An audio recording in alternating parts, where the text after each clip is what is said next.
Brian, it's our first week one preview, changing things up a bit, ranking video. Rather than going through all the games, we made a tier list here. And week one's always interesting because, you just kind of start the guys that you drafted to be starters. So we're doing a tier list of just running backs and wide receiver rankings. We're going to do it a little bit differently than the traditional, tier one, tier two, kind of tiering these guys more into the players that they are, expected to be their archetype, as you would say, or we're not going to focus too much on matchups because so much is going to change from last year to this year. So we're just going to jump right into it here. Not going to be talking too much about quarterbacks and tight ends, but we will touch on them a little bit. But this is starting off with running backs.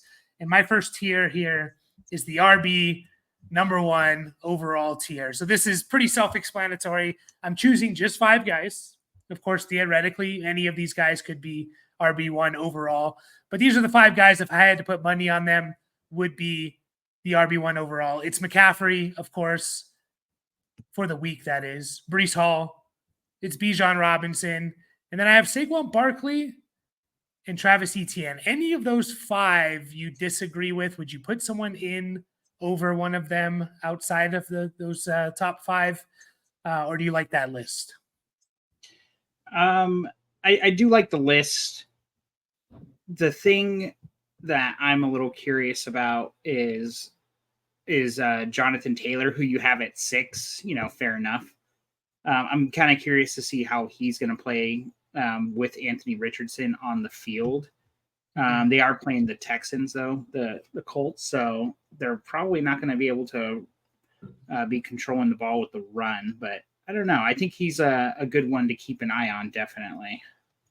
Yeah, I'm a little bit hesitant about him with Anthony Richardson because I know he's going to steal a lot of touchdowns. So I kind of want to see it first, I guess, and then kind of go from there. But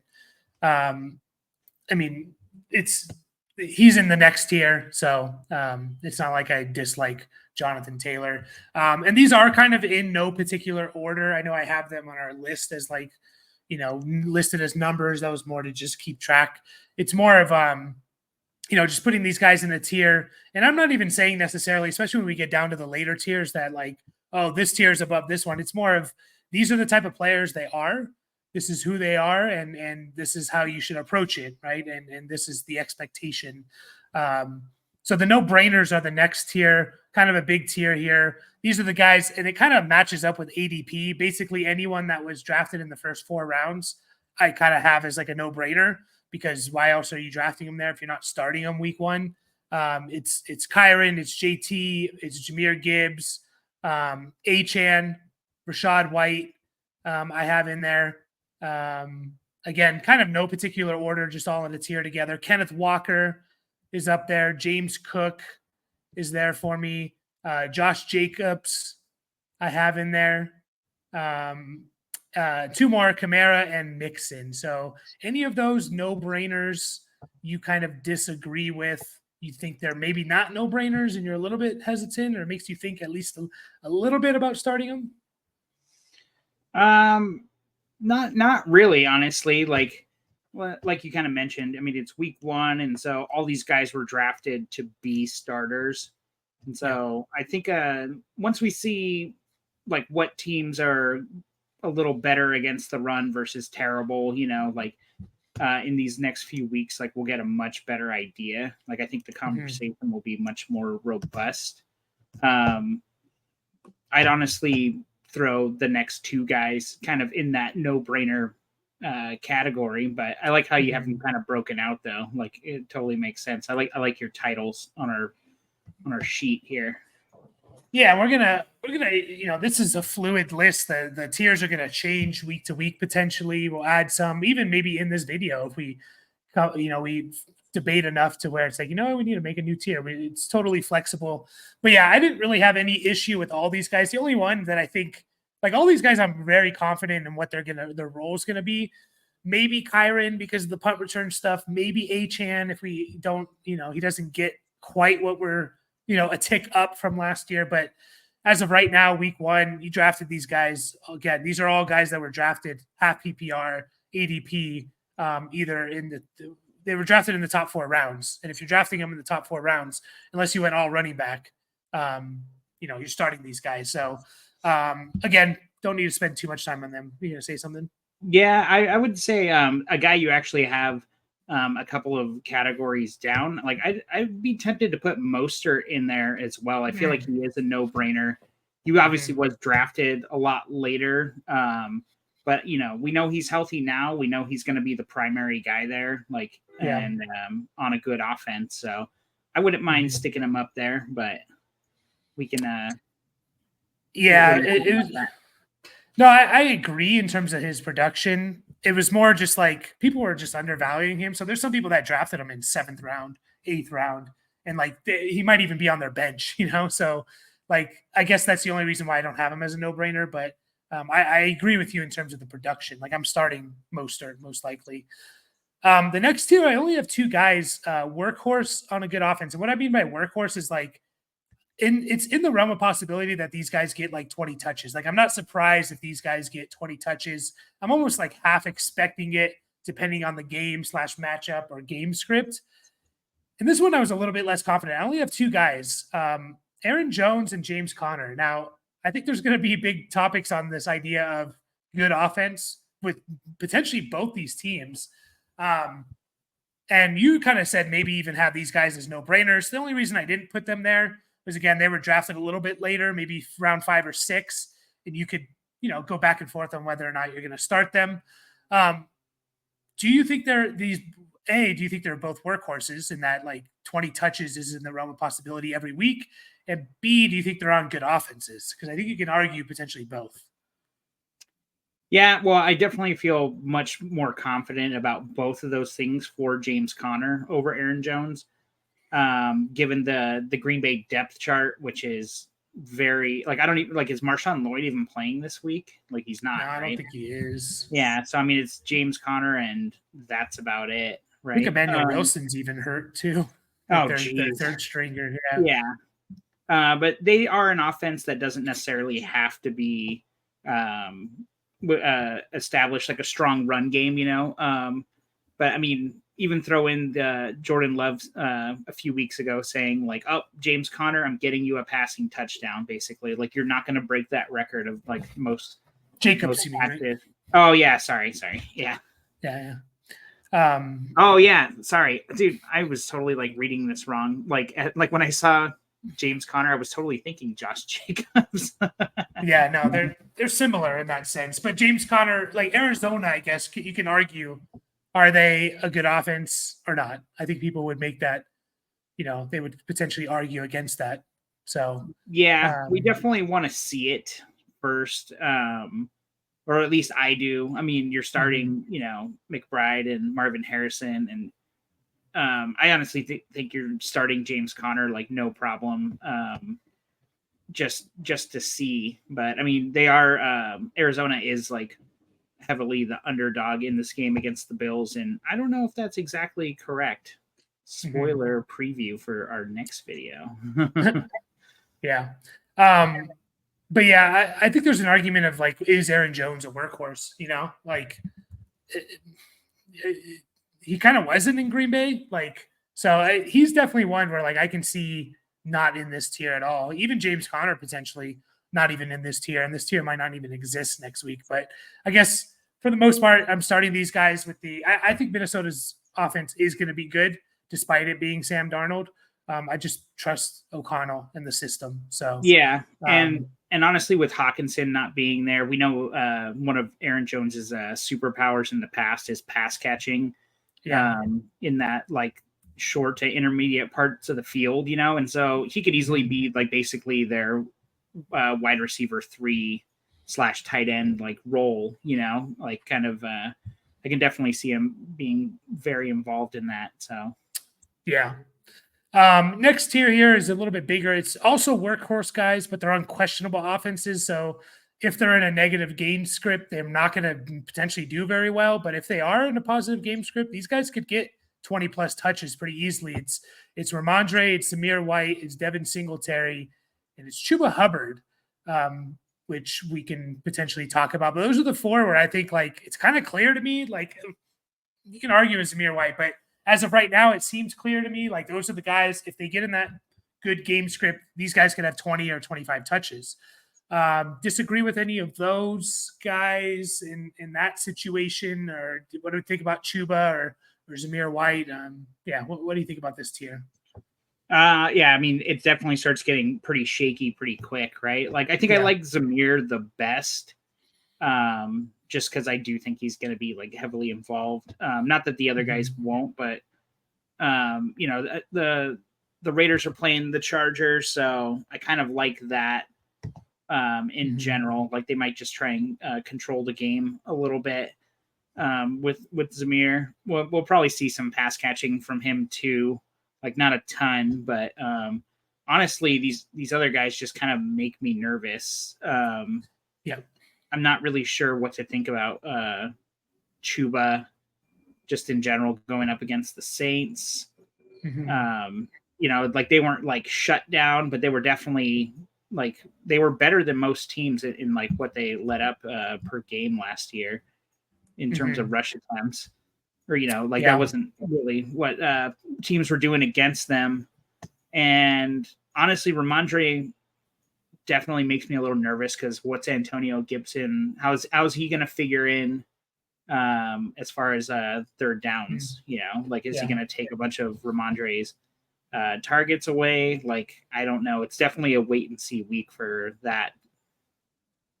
Yeah, for sure. This is where like the tier, I know people are going to see this and not listen to this and be like, what? You have like Montgomery below these guys. And that's not what I'm trying to say. I'm just grouping them together in terms of what I think their production is going to be. This is where we start getting like, just because they're workhorses doesn't mean I'm going to not, I'm not going to start them over, these guys in this next group or the group after, which is, they're not workhorses, but they're 15 plus touch guys. And what I mean by that is 15 to 18 touches with 1 to 2 catches. That's kind of all these guys last year, what they were. I think like guys like Montgomery, who only had over 20 touches, I think like 2 or 3 times. Mostert was kind of in that same boat. Najee Harris was also in that boat. Brian Robinson is in there as well. So these are the guys that I have 15 plus touches with 1 to 2 catches. And then I have Tony Pollard on our sheet. I think I'm actually going to put him in the next tier. So I'm just going to leave it to these 4 guys: Monty, Mostert, Najee, Brian Robinson. These 4 guys, how many of them are you starting over, let's say, the workhorse on questionable offenses? Monty, Mostert, Najee, and Brian. Are you starting all of them over all these guys?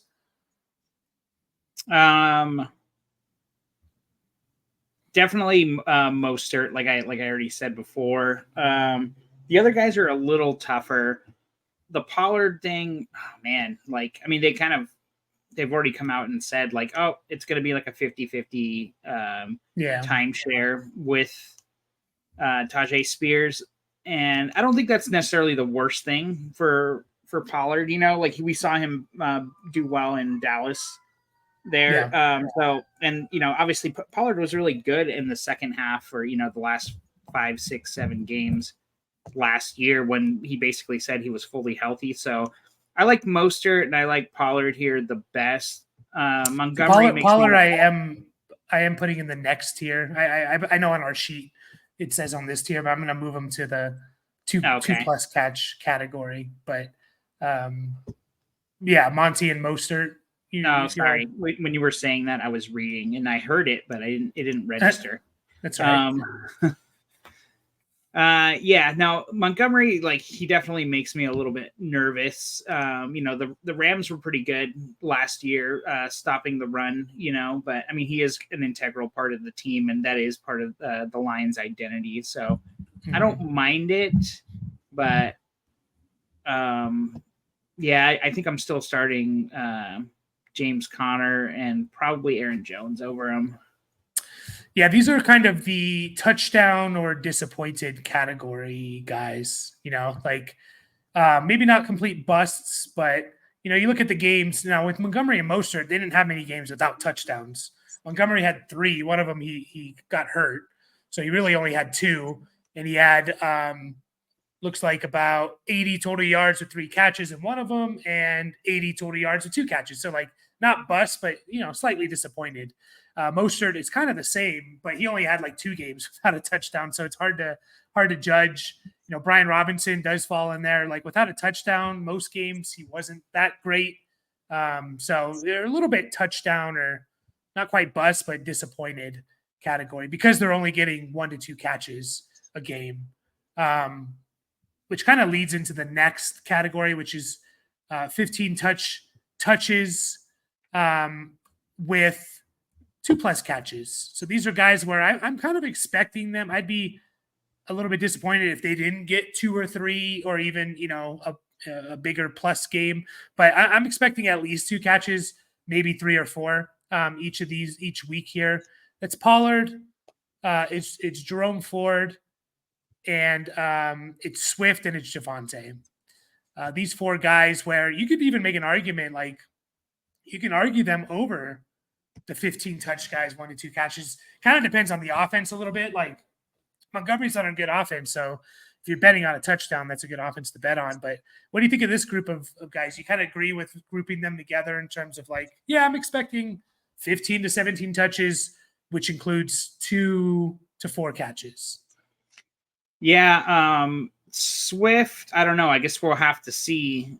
He was my hardest one to like he could easily, like in a week or two, be in that previous category, the 1 to 2 catch guy. Obviously, there's target competition all over the field there. Rookie quarterback, so who has some wheels too. So I don't know. He's the scariest one. Jerome Ford's like he's just fine. Like he'll be good. And he'll be shouldering the workload just like he did last year. So, but I definitely like Pollard and Javonte the best out of these 2. Yeah. All these guys, to me, kind of have a chance to move into a different tier. Yeah, definitely. And maybe even creating a new tier because they could be workhorses or, they could be disappointing or something as well. So they're kind of into a different tier here.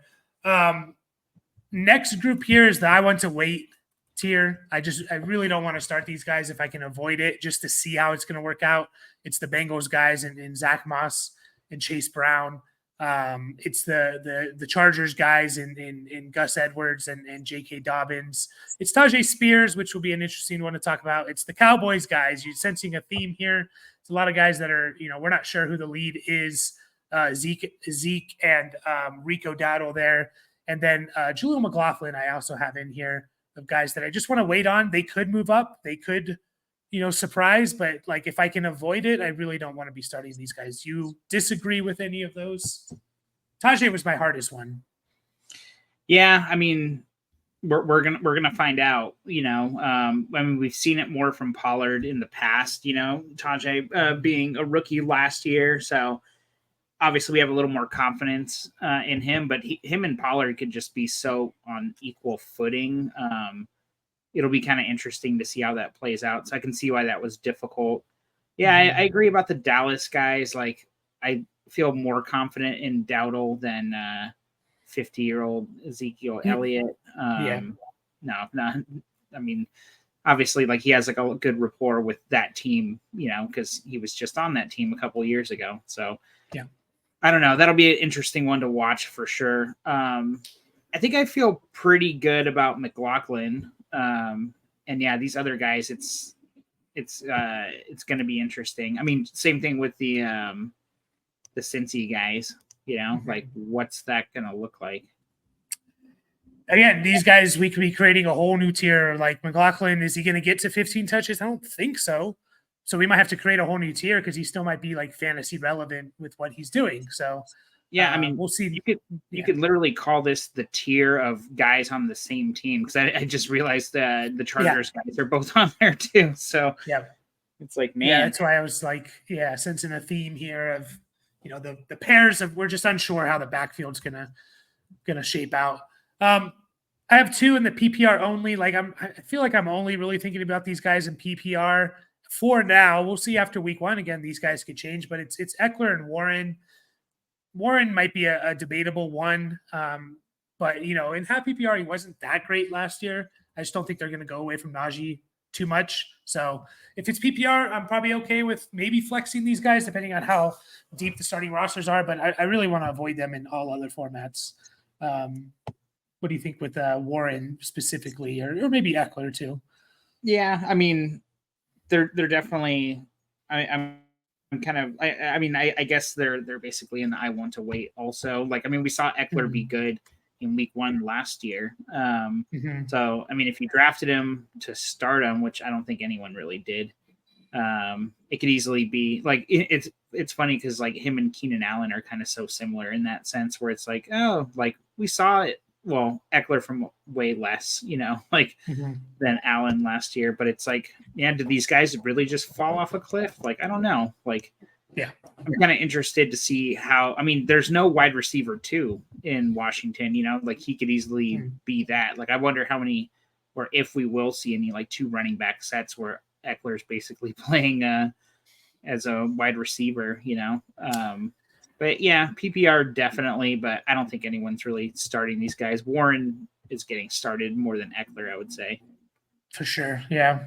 Yeah. Again, I'm kind of sneaky high on Eckler this year. I think he could be like pretty good, but it's kind of time will tell. Well, week 1 will tell, and then we'll adjust from there.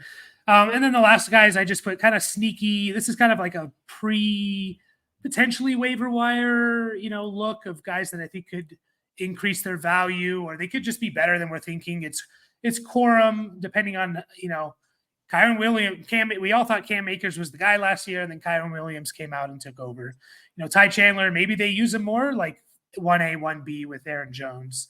Khalil Herbert is another one where it's just like maybe they don't use Swift that as much as we think, and they use Khalil Herbert more. Ray Davis, I feel a little bit less confident about that with the backup for James Cook, but I like him. I liked him coming out of college. Dante Foreman is another one here. Just again, kind of like what if they use him like Kareem Hunt last year, who was at times usable. And then Gibson, you kind of already touched upon it with when we talked about Ramondre's. What if they use Gibson there? We don't need to spend too much time here just for the sake of time, but anyone you want to highlight there real quick? No, not really. Like Ray Davis could be kind of interesting because, Buffalo's playing Arizona and they were just like a turnstile last year. I don't know if they've really improved at any point. So I think he's probably the sneakiest, but we don't know what his role is yet. And we don't even know if, like, what Buffalo is even going to look like. So no, I think we can move on. Yeah. And we're going to jump right into the wide receiver stuff just so for the sake of time and make sure we get to these because we're on a little bit of a time crunch here. So we're going to jump into the wide receivers. We got 60 of them, so we'll have to move a little bit faster here. But wide receiver, number 1 overall, same thing. We have, 5 guys that I'm putting money on to be wide receiver 1 overall. It's Tyreek Hill, obviously. It's CeeDee Lamb, obviously. All these guys are pretty obvious. It's A.J. Brown. It is Garrett Wilson and Amon-Ra St. Brown. I don't have Jamar Chase there, and I don't have Justin Jefferson. Do you agree or disagree with those 2 being left out? Yeah, well, we just heard that Higgins is basically not going to play, but it would have helped a lot if Jamar Chase practiced at all in the offseason. So I think that's a good enough reason to keep him just outside of that, but normally he would be in there. Yeah, potentially. I like Amon-Ra's matchup, and I think the Jets are going to come out on fire. I like the Eagles matchup. So, and then same tier as the running backs, we have our no-brainers here. You're starting these guys, and you're not really thinking about it. Justin Jefferson, obvious. Mike Evans. These are all guys, again, where you drafted them to be starters. It's Jamar Chase. The list is pretty long here. Puka is in here. Devontae Adams. You have the list there, Brian, as I'm putting these into the tiers. Is there anyone you kind of disagree with that's not a no-brainer? Anyone on that list? DK Metcalf, I was kind of back and forth on, but yeah, he's definitely. And I know you said these aren't in order or anything, but he's kind of the guy that, he is at the bottom of the list, and it's like, yeah, he's kind of like right there, like. But yeah, no, I think this list is pretty good. There's a pretty wide range of outcomes here. But yeah, honestly, Cooper Kupp being in there, like I kind of want to push him up into that next category, given the matchup and I think they're the highest over under point total for the week. But I mean, then you would have to put Puka up there too. So now I can't argue. Go ahead. Go ahead. Sorry. No. Go ahead. No, I was just gonna say, like, we don't want to just say like you said, 25 guys could be wide receiver 1, because obviously that is totally the case. So no, I like this list. I think Drake London makes me a little nervous too, but you're definitely you drafted him to be a starter. So yeah, that's mostly what this list comprises of. Yeah, having Marvin Harrison there is a little funny, a rookie, but you drafted him in the second round, so you got to start him. There's no point in sitting him if you're drafting him that high.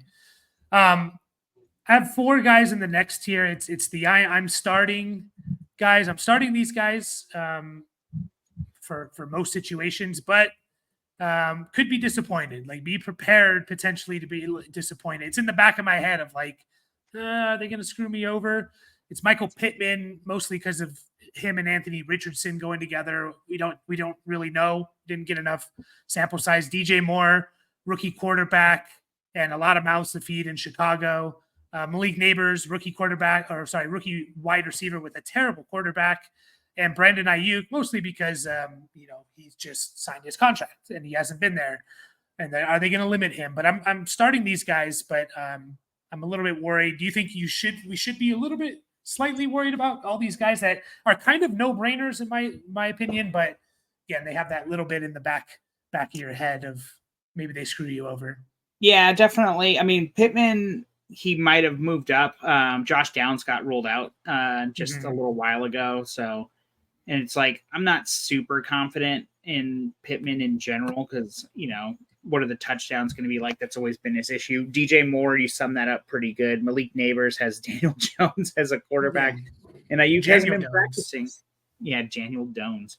But yeah, and Ayuk hasn't been practicing. So, they're definitely, you could brace yourself for some disappointment here. But yeah, you're definitely starting them all. I actually like the next 2 guys, the high ceiling, high floor guys, better than all of these guys. Interesting. Yeah, and again, these guys are kind of no-brainers, but maybe you're stacked at, like, maybe one of these fell, like Ayuk fell to you, and you do have a stacked lineup, and you can potentially bench them for that. High ceiling, high floor, only 2 guys here. It's Amari Cooper and Devontae Smith. These are guys that, if we made this list longer, they could potentially be number 1 overall. We've seen like 50-point games from these guys. And I also think they have a high floor. I think they're not going to bust. I think they're like top 24 at worst, assuming they don't get injured. But so you said you like both of them. So it sounds like you kind of agree with that kind of high ceiling, high floor view on them. Yeah, for sure. I don't think there's a whole lot to be said about those guys. Like, I'm expecting good things bounce back from Devontae Smith this year, and Amari Cooper is the man. It'll just kind of depend on Deshaun Watson, but even if it's not Deshaun Watson, he'll still be good. Probably. I mean, Jameis will chuck it to him. He'll throw 30 interceptions, but he'll chuck it to him a lot. So, I think it's kind of selfish. They're almost no-brainers in my opinion, but maybe, you have 2 shallow leagues. There's some conversation there. So I think those are the type of players I love having as like my wide receiver 3, high ceiling and a high floor. Like that's the dream, even as your wide receiver 2. Next one, I like these guys too, but to me, they're high ceiling, low floors. They could the bottom could fall out. I had T Higgins on here. Obviously, it sounds like he's not even going to play. So even if he does, I kind of have him as that high ceiling, low floor guy, unless Chase didn't play. But still a lot up in the air there. George Pickens, mostly because the quarterback, and it might be Justin Fields, to be honest. So kind of have him as a high ceiling, low floor. Terry McLaurin, rookie quarterback. I could see him moving up into a different tier for sure. Tank Dell, he's not going to be out there as much as Diggs and Collins, so that potentially could lead to some bust games for sure. And then I have Calvin Ridley here. I wasn't really sure where to put him, so I kind of put him as what he was last year, which was that high ceiling, low floor type of player. So what do you think of this group, and any disagreements with that?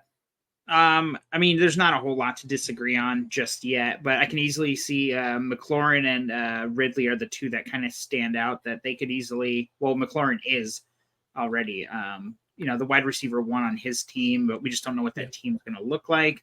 I definitely think those two easily, like if we see good games from both of them, I'd be pretty comfortable putting those guys, McLaurin and Ridley, in that high ceiling, like high floor. But I mean, we're gonna have to see some really good games. Yeah, it might take a couple weeks as well, to make sure that floor is not really there. But if they come out and get like 10 targets and have a good game, then I'm totally fine with moving them up for sure. Sorry, were you gonna say something else? No, that's it. Good. Almost all those guys are kind of like I'm starting in a lot of leagues, but next one's kind of the 3 wide receiver PPR leagues, 2 wide receiver leagues or non PPR leagues. You can have a debate about these guys, but I think these guys are basically starters. If you have to start 3 wide receivers plus a flex, and in PPR leagues, it's Stephon Diggs, Chris Godwin, Christian Kirk is in there for me. Deontay, I didn't realize his hair was so long.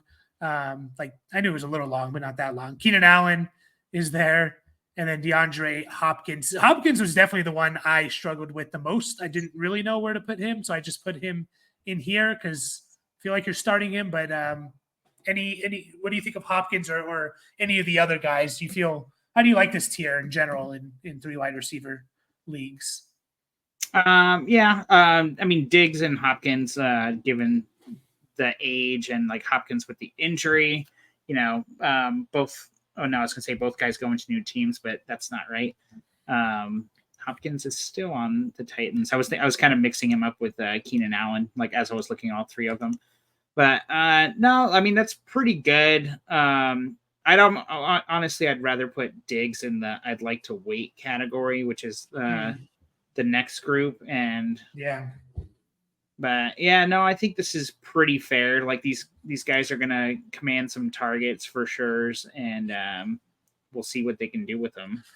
Who would you choose out of all these guys as like even in not let's say 2 wide receiver PPR or something? Who would you feel like out of this tier the most confident and like I'd still start him? Probably Deontay. Yeah. It's between him and Godwin, honestly. Like it sounds like Christian Kirk, and I don't know if this is actually true, but it keeps going around like that he's not playing unless it's 3 wide receiver sets. So we'll see what that really looks like once the season gets going. I don't know if I totally believe that yet, but like I think Deontay obviously has a quarterback problem. No, I guess it makes it kind of easy then. I'll go Godwin. Yeah. Yeah, I think I agree with you there. And it does feel like Hopkins is on a new team because he had 1,000 yards, but he just didn't feel like we heard about him much last year. So, next ones I like to wait, similar to the running back tier here. It's just guys where I really want to wait on them. Jaden Reed, the Packers guys in Reed and Watson, JSN.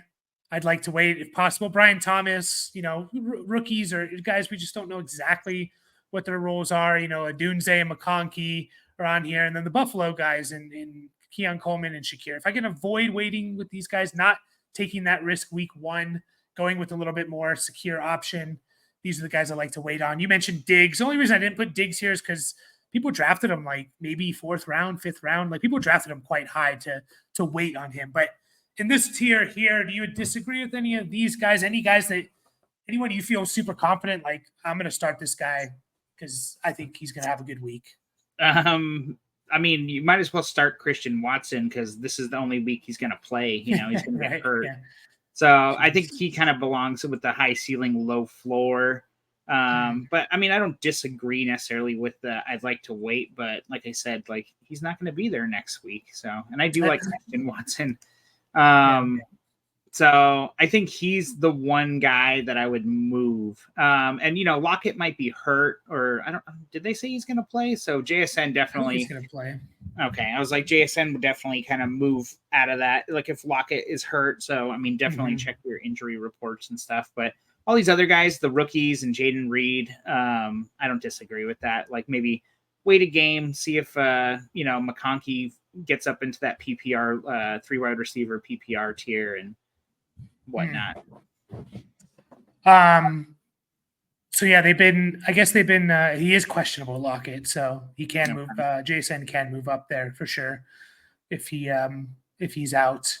I think it's interesting to compare these guys with the next group, which is kind of the low upside guys, where it's like you can wait and get, a safe points, or you can shoot for the moon with guys like Brian Thomas or Christian Watson. Very interesting to kind of like, juxtapose these two. It's Cortland Sutton, Josh Palmer, Tyler Lockett, if he does play, Jacoby Myers, Romeo Dobbs. I had to look up and make sure I got all these Packers, their pictures right, because there's 4 of them on this list. And Curtis Samuel. These are the guys that I think they have some low upside. You can argue starting them over I'd like to wait guys just to be safe, get that safe points. Or, which one would you lean? Would you lean the low upside guys? Do you agree that they're all low upside? Or would you like to go with the I'd like to wait? I asked you like 3 questions there, but we can start with, do you agree that these guys are all low upside? Yeah, kind of. I mean, I really don't know what to expect out of Sutton this year. Like he's the obvious like wide receiver 1 on his team, but like, what's that team gonna look like? Like he could easily but this hasn't been his game necessarily in the past, but like, he could be a PPR guy. Like Joshua Palmer, kind of the same thing. We've seen him play pretty well without Keenan Allen and Mike Williams on the field, so. Yeah, like I don't disagree with it. We've seen big games from Jacoby Myers. Like, didn't he have 8 or 10 touchdowns last year? Yeah, he had 10. He was a top 24 receiver, actually. Yeah, I know, which is crazy. Yeah. So I don't know. More just the offense. Yeah. No, I don't disagree with that. I mean, Devontae Adams is going to be hyper targeted, and that's it. So. Yeah, no, I don't disagree with that part. I mean, I think if I had to pick one of these guys that I'm starting, it's probably Sutton with Josh Palmer kind of right behind it, just given they're basically most likely the number 1 wide receivers on their teams. Yeah. I don't know what the time these games are. Obviously, the Packers guys are tonight, but these other games, I don't know. But if you go into the afternoon and you have like, Josh Palmer versus Roma Dunze, and you're down a bunch of points, like throw Roma Dunze in. You could definitely play it by ear there and kind of see how your team's looking, maybe Sunday afternoon or something. So, but again, if that even works out that way. Or you can go with one of these next guys. I call these guys the boom bust guys for now. Again, they can all definitely move into different tiers after this week. Is JMO, which I almost wanted to put into I like to wait tier, but put him in the boom bust guy. It's Jordan Addison, Rashid Shaheed, kind of the ultimate boom bust. Actually, I take that back. Gabe Davis is the ultimate boom bust. Should name this the Gabe Davis tier. Yeah. And then Brandon Cooks, kind of touchdown or bust. They need a touchdown or they need like a big 50-yard play, in my opinion, to be relevant. Again, we'll see after week 1 if that changes, but disagree with any of those? Do you want to start any of these guys? No and no. Okay. Addison's an interesting one, I think, but we just need to see what that offense is going to do. Yeah. No, it's I don't know. I don't know if Sam Darnold can support 2 guys, and now they got Aaron Jones there to catch some passes. Hawkinson's gone, so that's kind of good for him, but I don't know. Yeah. These guys are tough. Yeah, and the difference between them and this tier of the 3 widers, I don't expect these guys to bust. Maybe a couple games throughout the year, but these guys are going to have like a pretty safe floor, and these guys are ultimate. Like, they can get you 20, they can get you 2. So yeah. And then our last tier is it's again like the running backs. It's the sneaky ones of just like kind of a preview to potential early waiver wire next week. Like these guys could maybe do something given matchups and the situation on their offenses. It's Jerry Jeudy, which sounds gross. Mike Williams maybe sounds gross. Demario Douglas, who knows who the wide receiver 1 is. A.D. Mitchell, Dontavian Wicks, and Michael Wilson. So I have these guys where like I don't really know what their role is going to be, and it could be better than we are expecting. And I like taking shots on these guys in drafts like round 13, 14. Like, let's see what happens the first week or two. Is it gross? I mean, is it gross to have Judy? And I know you're not a big Judy guy. Neither really am I. But you agree that all these guys have like sneaky upside? Is there someone off the list that I left off? I don't even know if you checked that out. But no, I didn't have a chance to look at that. Like, I do like a lot of these guys, like as kind of like the end of your roster guys, kind of like what you're saying. Like Michael Wilson, I think he's going to be better this year because they're like he's not a true number one guy, and he kind of had to try and play that role without Kyler for most of the year or half the year last year. So I think he's going to be better. I don't know, like he might go into that low upside category soon enough. You know, Demario Douglas could easily be the number one guy on the Patriots. But what the hell does that even mean, or what is that worth? You know, I do like the idea of Mike Williams with Aaron Rodgers. He'll be playing with the best quarterback in it. No, I'm just kidding. I couldn't even finish the sentence. Not that Rodgers is not, you know, never mind. I like Justin Herbert.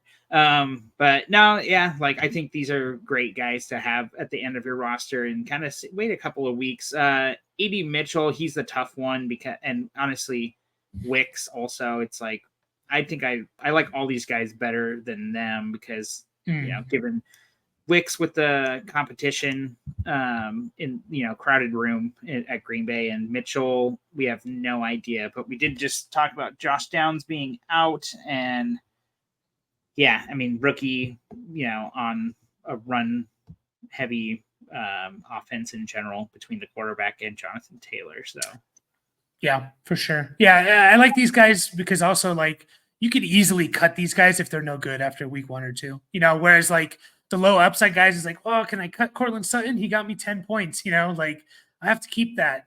Or, you know, you don't have to, but you know what I mean? Like these guys could be like, oh, better than we thought, or kind of why they're going round 13. I'll cut them. So, yeah, I limited it to, what was it, 60 or 65, 60. So maybe there's a couple other guys that can be on this list, but that is the tier list. We're going to wrap it up there for the sake of time. We will be talking a little bit about tight ends and quarterbacks in future videos, but week 1, it's like start the guys you drafted to be starters. Not really a whole lot of conversation there, except for a couple teams out there. Hopefully this helps you. Go ahead. I was going to say start Matt Stafford and Zach Ertz. There's my quarterback and tight end outside of the top 12. There you go. Start those two. And then, we'll talk a little bit like who outside the top 12, who inside the top 12 we're worried about. Hopefully this tier list gets you like, rather than just like, oh, tier 3 versus tier 4, gets you thinking a little bit about just like the type of players they are and their range of outcomes. So appreciate it. Good luck this week. Yeah, go ahead. Let me know in the comments if I need better lighting because I look kind of shiny and like your lighting is really good. So yeah, I have just that like overhead sitting in a spare bedroom. Maybe I need to like change a few light bulbs out or something. It's also unusually hot there where we live, our hometown, and maybe it's a little bit of that too, like some sweat or something. So I'm not sweating, but yeah, I was. Yeah. But good luck this week, and we will be back next week on a bunch of different videos out. So check those out. Appreciate you all. Catch you guys in the next one.